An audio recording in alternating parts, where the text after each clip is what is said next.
자, 헌법. 자, 성문법원입니다. 헌법이죠. 헌법의 원리들, 비례원칙, 평등원칙 이런 것들은 옛날부터 행정법의 법원이 되죠. 그래서 공무원들이 준수해야 돼요. 그렇죠? 공무원들이 어떤 행정작용을 함에 있어서 비례원칙을 준수해야 됩니다.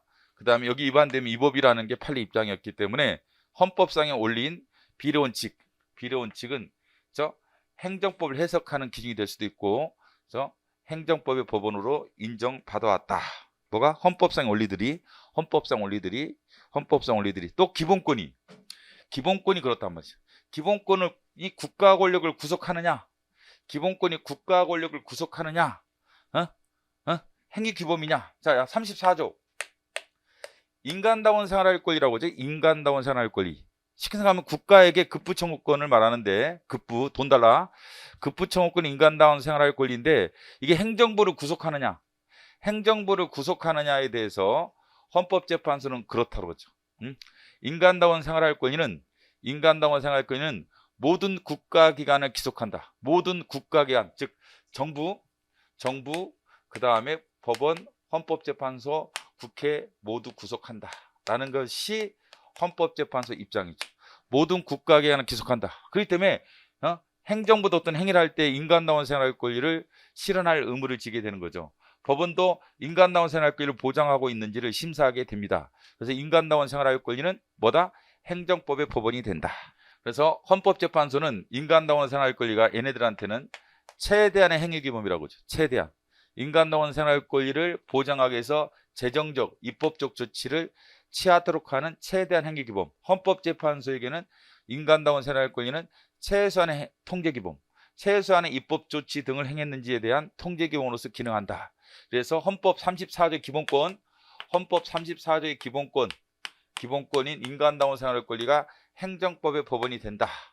행정법의 법원이 된다라고 해석이 된다라는 겁니다. 그래서 헌법상 기본권은 행정법의 법원이 될 수가 있습니다. 헌법이 행정법의 법원이 되고 헌법상 원리, 헌법상 기본권도 행정법의 법원이 된다라는 겁니다.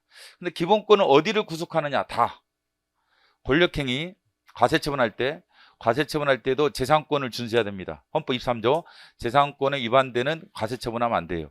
그래서 권력적 행위, 비권력적 행위도, 그 다음에 더 나가서 국고적 행위, 물건 사고 팔 때 국가가 입찰을 통해서 조달행정을 함에 있어서도 그 평등원칙을 준수해야 되죠. 삼성전자 거만 무조건 사주면 안 돼. LG전자 것도 좀 사주든지 아니면 입찰을 하든지 해야지, 무조건 조달청에서 삼성전자 컴퓨터만 사준다 이러면은 평등권 침해죠. 국고적 행위는 사법상 행위죠. 물건을 사고 파는 거니까 그러한 사법상 행위까지도 기본권의 구속력이 미친다. 사법상 행위인 국고적 행위까지도 기본권의 구속력을 미친다. 조달행정. 자, 컴퓨터가 100대 필요합니다. 조달행정.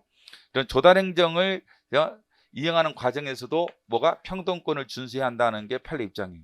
그래서 기본권은 권력, 비권력, 국고적 행위까지 구속한다. 구속한다. 여기 반하는 국고적 행위 하면 안 돼. 여기 반해서 삼성전자 것만 물건을 사주면 안 되는 거예요. 알겠죠? 여러분 공무원이야.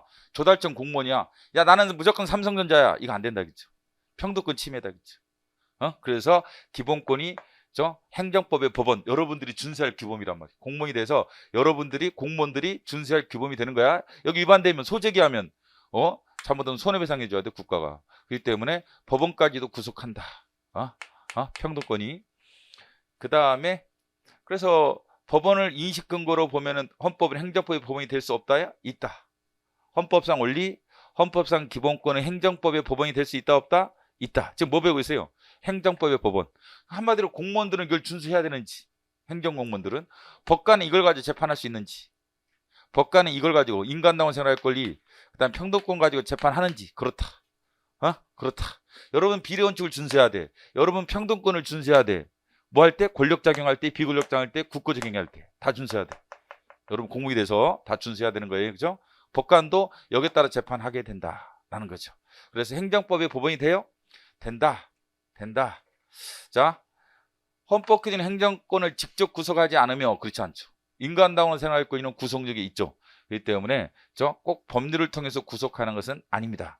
물론 이제 나중에 보면 법률을 통해서 구속하는 경우도 있어요. 자, 인간다운 생활 권리 행정법의 법원이 되지 못한다. X. 행정법의 법원이 돼요. 여러분들이 저 행정부 입장에서는 최대한 행위규범, 최대한의 행위규범이 된다. 지금 코로나 시대 때 저 직장 잃어버리고 자영업자들 뭐 부도나고 이런 경우가 있단 말이죠. 그러면 인간다운 생활을 만족시키기 위해서 여러분들이 재정적 조치를 취해야 되는 거예요. 그래서 지금 코로나 재난지원금 이번에 곧 지급한다는 얘기 나오죠? 뭐 전체 모든 국민한테 줄 거냐? 80%까지만 줄 거냐? 뭐 이거 지금 논란이 있긴 하지만 지금 추석 어간에 재난지원금 준다고 하죠? 뭐 이거예요. 이게 행위규범이란 말이죠. 행위규범이다. 행위규범이다. 인간다운 생활 권리는 행정부의 행위규범이야. 그렇기 때문에 행정법의 법원이 된다라는 거죠. 그래서 인간다운 생활 권리는 행위규범이자 통제규범이다. 여러분한테는 행위규범, 행정부 공무원한테는 행위규범, 법원한테는 통제규범, 통제하는 규범이다. 그렇죠? 그래서 인간다운 생활 권리도 행정법의 법원이 된다. 헌법과 행정법과의 관계, 헌법은 행정법의 최고 법원이다. 최고 상위법이다. 효력은 헌법이 우위다. 효력은 근데 적용 순위는 행정법 우위다. 이겠죠? 비례 원칙, 과잉금지 원칙 같은 기본권자의 한계 원칙은 행정법을 해석하는 기준, 그다음에 행정작용할 때 준수할 규범으로 작동한다.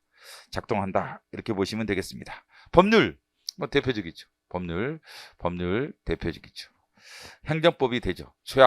조약은 국제법인데 행정법은 국내법을 말하기 때문에 안 되는 거 아니냐? 그렇지 않다. 이 조항. 국내법과 같은 효력을 가진다는 6조 1항에 따라 저 행정법의 법원이 된다. 뭐가? 조약. 또 하나 일반적으로 승인된 국제법규 둘. 하나는 우리나라가 체결 공포한 조약 전단. 두 번째 일반적으로 승인된 국제법규. 국제사회에서 일반적으로 통용되고 있는 것들, 유엔 헌장이라든지 이런 국제사회에서 일반적인 규범, 국제인권 규약이라든지 이런 거로 통용되고 있는 것은 국내법과 같은 효력을 가진다라는 거죠. 그래서 조약도 행정법의 법원이 된다? 그렇지. 조약도 행정법의 법원이 된다? 그렇지. 그래서 조약이 위반되면 위법이라는 판례가 좀 이따 나올 거예요. 조약이 위반된다고 해서 조례안이 위법이라는 저 대법원 판례도 있어요. 이게 뭐예요? 법원을 구속하기 때문에 그런 거죠. 법원을 구속하기 때문에 이 조약을 가지고 재판에 안 해요? 조약을 가지고 재판한다. 조약을 가지고 재판하는 판례가 나왔다. 라는 얘기죠. 그렇기 때문에 행정법의 법원이 된다. 국내 입법 절차를 별도로 요구하지 않는다. 뭐가? 조약이 국내법적 효력을 갖기 위해서 국내 입법 절차로 전환돼야 되는지 그럴 필요까지는 없다. 이게 무슨 얘기냐?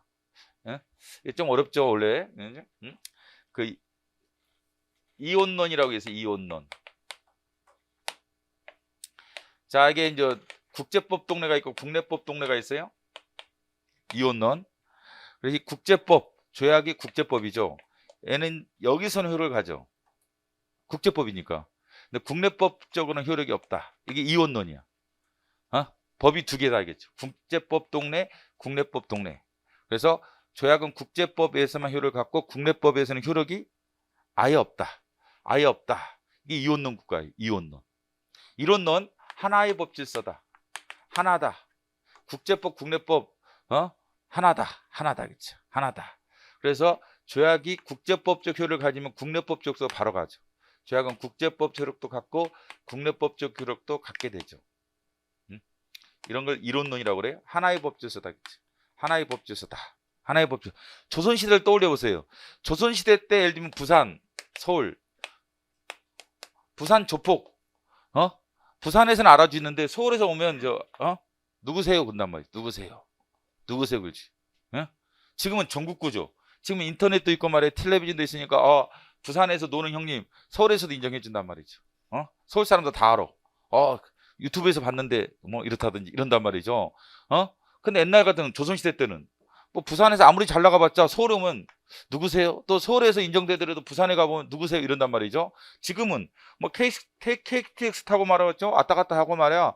저 유튜브도 있고 이러기 때문에 저 하나 동네가 되죠. 저 일일 생활권도 아니지. 반나절 생활권이 돼가지고 하나의 법 동네가 됐는데 옛날에는 오고 가기 힘들었지. 그래서 이혼론, 이혼론, 여기는 이론론. 그러면 이건 어떻게 되느냐? 얘는 A라는 조약을 시행하는 똑같은 법률을 만들어요. 국내법을. 국회에서 A라는 조약을 국가 원수가 사인했어요. 그러면 A라는 국내법을 똑같은 내용을 거의 갖고 있는 국내법을 만들어. 이건 국내법이죠. 국내법제를 갖게 되는 거죠. 그래서 국내 입법 절차를 매개로 해서 조약은 국내법적인 효력을 비로소 갖게 된다. 조약은 바로 국내법적 효력이 없고 국내 입법을 요하는 거예요. 국내 입법을 통해서 국제법은 조약은 국내법 효력을 갖게 된다라는 게 이혼론 국가죠. 이론론 조약이 국내법 효력을 바로 갖게 되죠. 근데 지금 6조 1항을 잘 봐보세요. 뭐 같아요? 헌법에 의해서 책을 고포된 조약과 일반 등록제금을 국내 법과 같은 효력을 바로 갖는다는 얘기죠. 이 이론론 국가야. 그래서 국내 입법 절차를 따로 요구하지 않는다. 우리나라는 이혼론 국가가 아니라 무슨 국가다? 이론론 국가이기 때문에 국내 입법이 없어도 조약 그 자체로 국내법 효력을 갖게 돼요. 그래서 행정법의 법원이 된다. 행정법의 법원이 되는 6조 1항에 따라 조약도 행정법의 법원이 되는 거예요. 뭐 없이 국내 입법 절차를 요하지 않고 바로 그렇다겠죠. 바로 그러하다.